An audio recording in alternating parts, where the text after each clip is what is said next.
back to the YouTube channel. Today I'm doing a little bit of gardening in the rhubarb patch. I'm just going to show you a little bit of a video of my rhubarb, from how it has grown from little tiny plants to this giant mountain of rhubarb. So here's a garden update. This is our rhubarb, and this is the 5 plants that had just started in the springtime. They were already here, so we've gotten quite a bit. Several pounds from that. We've done pies and tarts, and then all these smaller plants were transplanted. These first here were from my mom's property. She's moved up north, and these were left behind, so we went and dug them up. And then where we had the blackberries and the picking for that last year, we went in the spring and dug these up. They were originally 2 plants that needed to be divided. So next year we're going to have 17 plants of rhubarb. And what we're doing this year is these younger plants that have been divided. This is the biggest one. And if you let them establish their roots by not picking, they'll do better and produce more next year. So we're just letting these ones grow. So that's the rhubarb. And it can make really, really good strawberry rhubarb jam, strawberry rhubarb pie, as well as other good baked goods. Now, I will tell you, when we plant things, we try to plant perennials. We want forever production going on. We plant hay for our farm crop. We've done rotational crops in the past.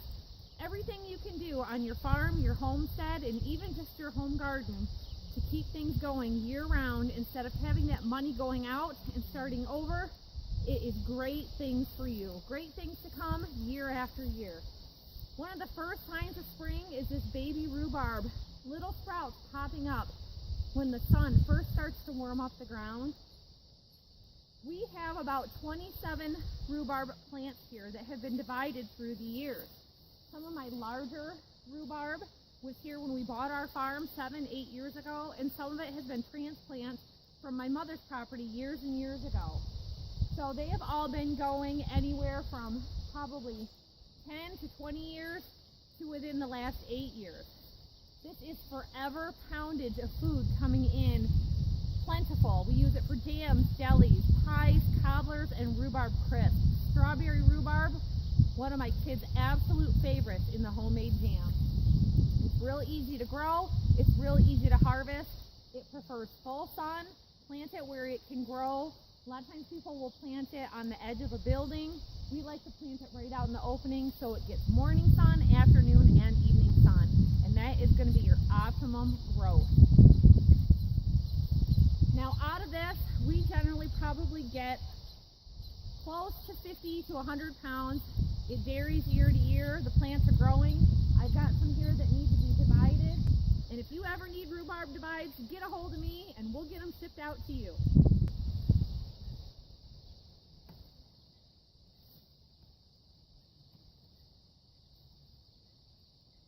So a trick my mom taught me a long time ago, if you're familiar with petunias, you deadhead them. You take the dead flower off, and it encourages growth and the energy that the plant has in its roots to go into producing more flowers. If you don't cut off these seed pods that are producing, and I usually try to get to them earlier than that, keep at it. The longer a rhubarb stalk is here, the more bitter it becomes. If you take off these seed pods, you're allowing the plant to store its energy in the roots so that as you pick this and harvest it,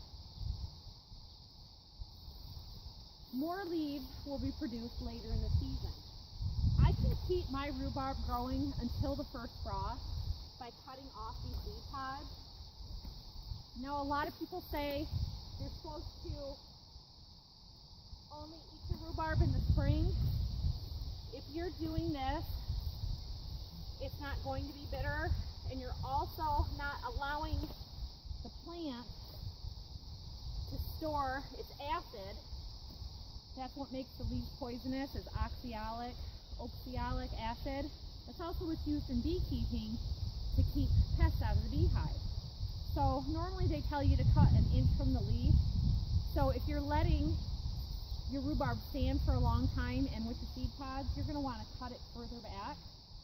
So we just cut the inch off, and we normally twist and pull when we pick.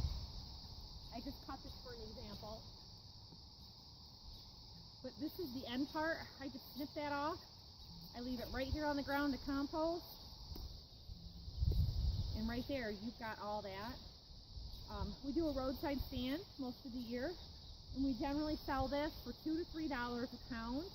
And we generally do pick for the person, because a lot of times people will come in and pick it and they tend to trample it or over pick one particular plant. Now, as you can see, my plants get bigger as they go further behind me. These are all newer transplants, and I generally leave at least 25% of the plant after picking, so that that energy from the sun, the nutrients, are being able to be absorbed and stored in the roots. The more plant that's there, the more successful your root storage is going to be later on. So this is my rhubarb. This is how we grow it. Thanks for watching, everybody. Remember to like and subscribe, and we'll see you all next time.